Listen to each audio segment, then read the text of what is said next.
దేవదూతల జ్ఞానము వంటి జ్ఞానము గలవాడు ఎవరు? దావీదు. యోవాబు పొలాన్ని తగులబెట్టమని ఆదేశించినదెవరు?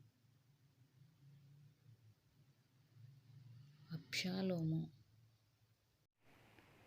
చచ్చినా బ్రతికినా దావీదుతోనే ఉంటానని దావీదుకు ప్రమాణం చేసిందెవరు?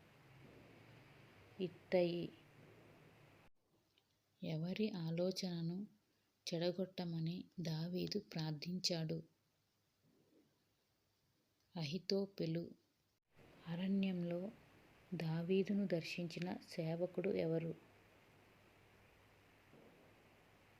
సీబా. దావీదును అతని మనుష్యులను శపించిందెవరు?